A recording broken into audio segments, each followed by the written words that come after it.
Donald Trump did a lot of terrible things as president, but perhaps none of his actions were as cowardly, shameful, and treasonous than what he did on this date in 2018, the date that the President of the United States bent the knee and publicly, in front of the whole world, sided with the totalitarian leader of Russia and against the United States government.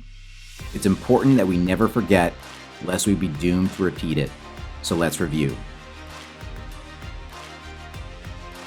The 2018 Helsinki Summit was the first official meeting between President Donald Trump and President Vladimir Putin. In the preceding 18 months, the entirety of the intelligence community of the United States government confirmed that the Russian government had executed a robust and sophisticated operation to illegally influence the 2016 election in favor of Donald Trump and undermine public faith in the U.S. democratic process.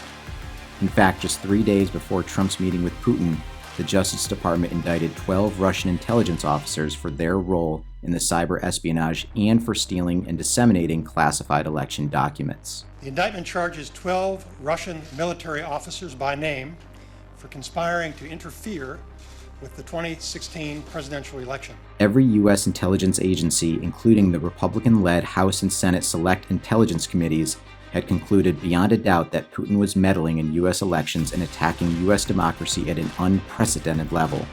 Meanwhile, Putin had always denied the allegations with a sly smile, knowing it was common knowledge among the intelligence communities of the Western world.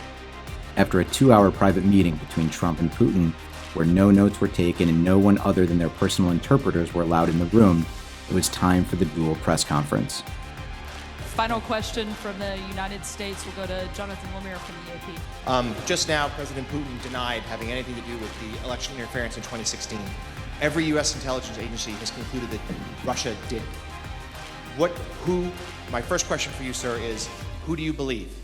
My second question is, would you now, with the whole world watching, tell President Putin, would you denounce what happened in 2016, and would you warn him to never do it again? My people came to me, Dan Coates came to me, and some others. They said they think it's Russia. I have President Putin. He just said it's not Russia. I will say this, I don't see any reason why it would be. So I have great confidence in my intelligence people, but I will tell you that President Putin was extremely strong and powerful in his denial today. And what he did is an incredible offer. He offered to have the people working on the case come and work with their investigators with respect to the 12 people. I think that's an incredible offer. Okay, thank you.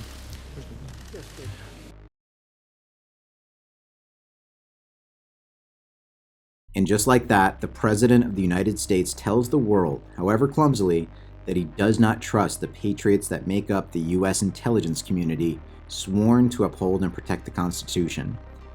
Instead, Trump publicly sides with the world's top oligarch, the former head of the Soviet secret police, and sworn enemy of Western democracy, Vladimir Putin, based on nothing but his word. We cannot let this happen again. And you see, obviously, the Trump's way out in front. DeSantis is sitting there now.